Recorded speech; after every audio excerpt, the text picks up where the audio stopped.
Sports Central on CBS 2 is sponsored by Orchard Supply Hardware.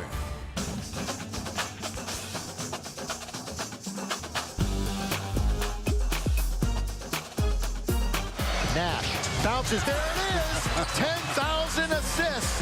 One of only 5 players in NBA history. Hey, welcome to a special Sports Central Saturday. Gary Miller with you, and with us, the future Hall of Famer, Steve Nash. Here is the latest from the NBA that we'll get to with Steve. Dwight Howard introduced to the Houston media today as the newest member of the Rockets. He left Los Angeles for a 4-year, $88 million deal, 1 year and $30 million less than the Lakers could have paid him. But D12, who was surrounded by Rocket royalty like Hakeem Olajuwon, Yao Ming, and Ralph Sampson, said it was more than money that factored in his decision. I really want to be happy, and like you said earlier, if you can't be happy when you're playing, then it's not fun. And I just want to get back to being that guy who was having fun and enjoying basketball, but at the same time dominating. And I did that with a smile on my face.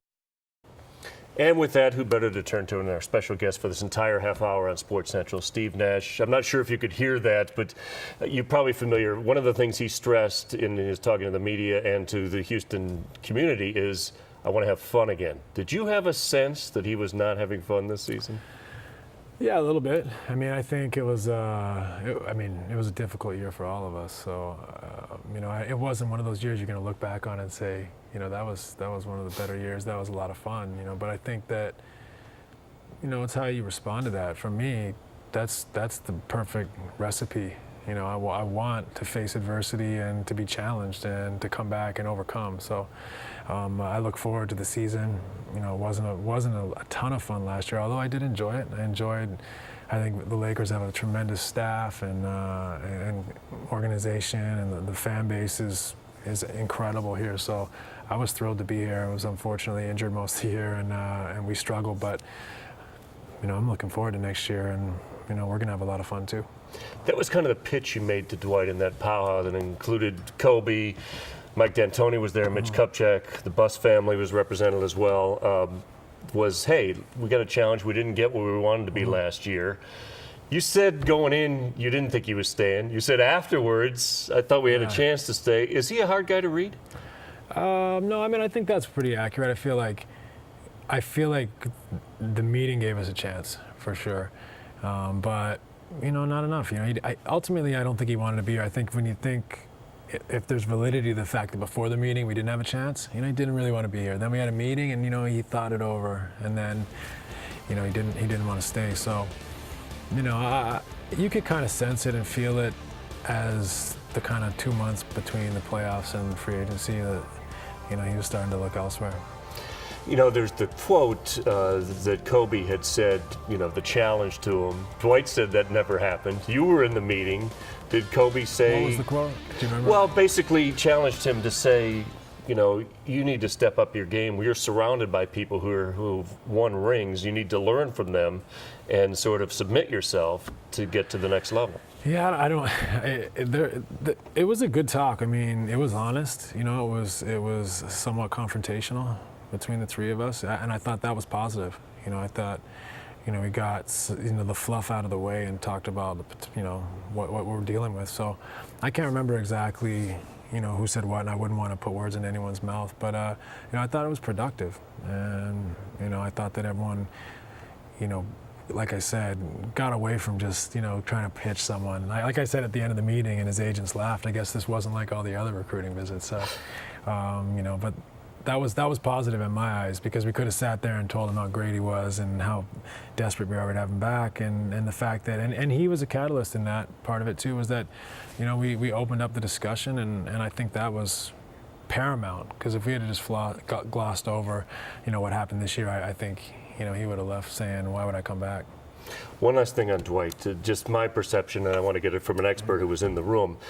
My feeling was he didn't, because we always sold him on, Mitch said you can be part of these jerseys retired, you can add to the rings and the gold balls. He didn't want to be part of that Mount Rushmore with Wilt and Shaq and Kareem. he wanted to be the monument. Do you find any validity to that?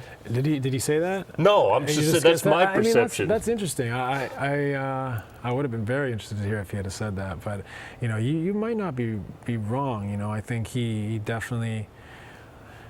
I think he wants to be the center point, the focus point, and I think that was a source of difficulty for him this year. He played with Kobe Bryant first and foremost, and other guys who.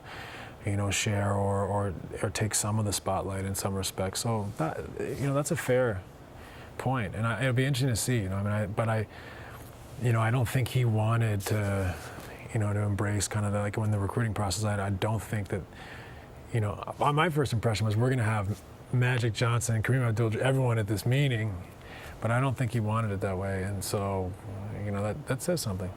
Interesting, though, that he'd be surrounded today by Yao and Akeem and Ralph Sampson. I was thinking that when I saw them up there. So, I think it goes again to say that he didn't necessarily want to be here, and maybe he wanted an out, and he didn't want to tell Kareem and Worthy and Magic and Jerry West, he's obviously with the Warriors now, but tell everyone no thanks. So, yeah, I don't know. I think you're onto something. Okay, so we go from Dwight, who wants to establish something else in Houston, to Metta World Peace, who wanted so desperately to be a Laker, he took less money to join this team. And now there's even word that he might go play in China if he can't play for the Lakers or one of his hometown New York teams, the Nets or the Knicks. Give us some of your experience of what he's like as a teammate and what he's like off the court, what it was like to spend this one season with Metta. Well, I mean, it's sad to see him go. He's a great teammate and a great person. He's had these trouble spots in his past, and I think sometimes that, clouds the picture of who he is as a person. I think we're starting to hear now from so many different people that, this guy's, would give you the shirt off his back, and that's true. That's the way he is. He's a phenomenal person, great teammate, and I think he'd be the first to admit he's a little bit crazy at times, and he's definitely worth the price of admission in any format. But he's a wonderful person, very giving, caring, and he's a great teammate, and I love playing with him. Yeah, and he changed his name to Metta World Peace because he is a very philanthropic guy. One of the reasons that Steve Nash is with us today, we're going to talk about his charity soccer event coming here to LA for the first time tomorrow.